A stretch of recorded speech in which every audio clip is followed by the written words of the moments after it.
Naam, hali gani ndugu mpenzi mtazamaji wa Kalex TV? Kama ilivyo ada, katika siku nyingine tena tunakutana katika kipindi chetu kizuri kabisa cha Sports Parade. Na kama ilivyo ada, ni mimi Amani James Mapunda ambaye ndio nauza wako wa kipindi hiki kizuri kabisa. Bila kusahau tuko na mchambuzi wetu nguli kabisa Baraka Mlope. Karibu sana. Asante sana. Katika siku ya leo tutapita sehemu mbalimbali tukikuletea uchambuzi wa michezo mbalimbali ambayo imechezwa katika viwanja mbalimbali kwa ajili ya kandanda, na moja kwa moja tutaanza na kukuletea matokeo katika ligi ya NBC, yani Tanzania Bara, ambapo mechi zimechezwa mbili katika siku ya leo kati ya Singida Black Stars dhidi ya Yanga Africans, lakini pia Azam dhidi ya Tanzania Prison. Bila kusahau tutaenda kule Ulaya ambapo jana usiku kulikuwa kuna michezo miwili mikubwa ambayo imechezwa kati ya Man City dhidi ya Nottingham Forest, lakini bila kusahau walikuwa ni Arsenal washika mitutu wa London, walikuwa na kipiga jana usiku kutetea alama 3 ili kuendelea kujikita pale kileleni. Hapo tutapita, lakini pia tutaelekea siku ya leo hapo katika ligi ya EPL ambapo kuna mchezo mkali kati ya Crystal Palace na Tottenham Hotspur. Michezo hiyo tutachambua hapa katika Sports Parade katika chaneli yako ya Kalex TV. Bila kusahau usiache kusubscribe katika chaneli yetu na kulike, kushare hata kucomment. Mambo mbalimbali yanakuja, kaa tayari. Moja kwa moja tuanze kupita katika matokeo ya michezo iliyochezwa leo katika ligi ya NBC Tanzania Bara, na mchambuzi wetu Baraka Mlope utupitishe hapo kwa haraka kabla tujaelekea Ulaya kwenda kuchambua michezo ya jana usiku. Kwanza Dar es Salaam Young Africans akiwa ugenini amecheza na Singida Black Stars na amepata ushindi wa mabao 3-0 dhidi ya Singida Black Stars, mchezo ambao Yanga alionekana kuwa favorite zaidi kutokana na jinsi ambavyo alikuwa anacheza. Alikuwa anacheza na mfumo wake ambao tumeuzoea wa 4-2-3-1.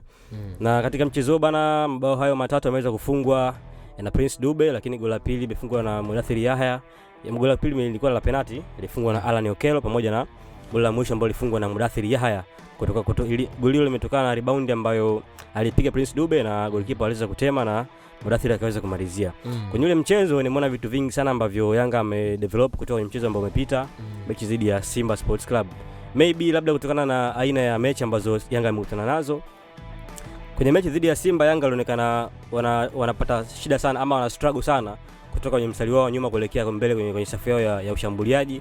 Lakini kitu ambacho Simba pia walikuwa wanaweza kuwa block katikati pamoja na nyuma.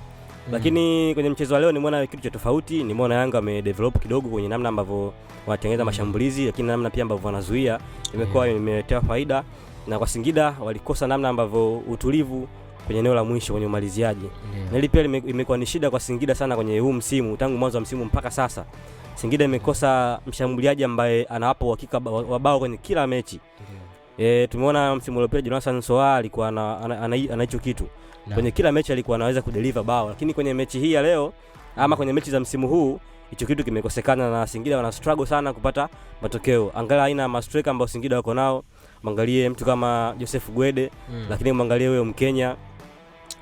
Imekuwa sio Singida mpaka sasa hivi hawana mshambuliaji yule ambaye tunasema ni namba 9 ambaye anaweza kudeliver mechi, anaweza kudeliver goli kwenye kila mechi.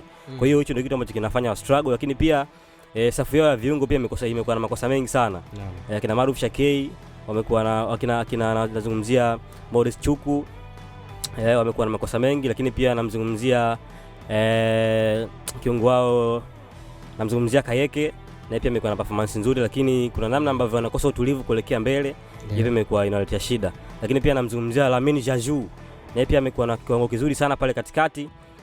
Lakini kuna wakati wanakosa yule mtu ambaye anaweza kulink up kati ya safu ya ushambuliaji pamoja na safu ya mabeki pamoja na ulinzi. Katikati hapa kumekuwa na namna namba 10 yule ambaye anaweza akawa connect kutoka nyuma kwenda mbele. Lakini pia kama nilivyozungumza hapo awali, nafasi zinapatikana, lakini yule mtu ambaye anaweza akazitumia ni shida.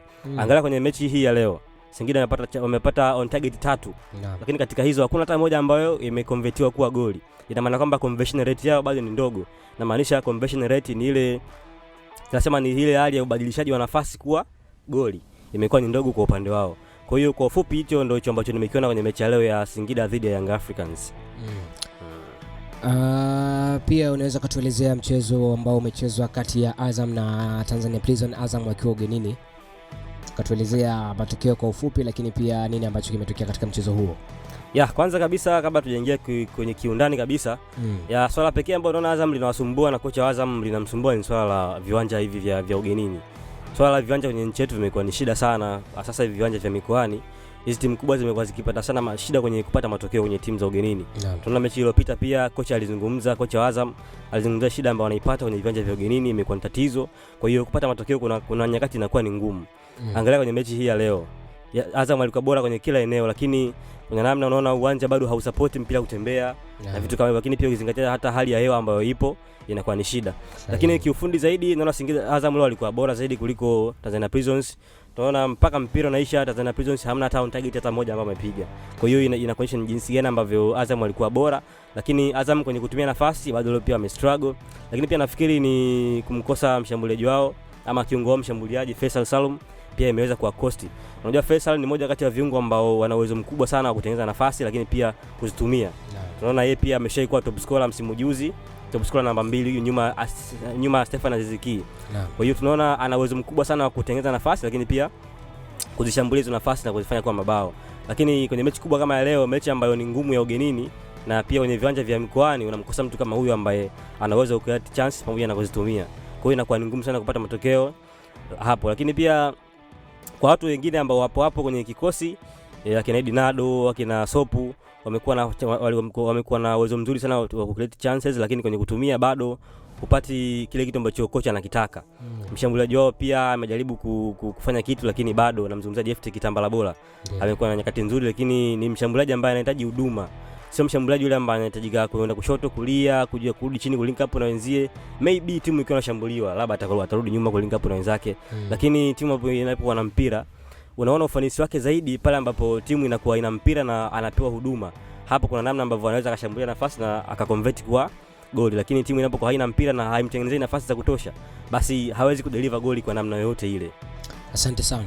Na hayo ndio matokeo ya michezo iliyochezwa katika siku ya leo katika ligi ya NBC Premier League hapa Tanzania Bara.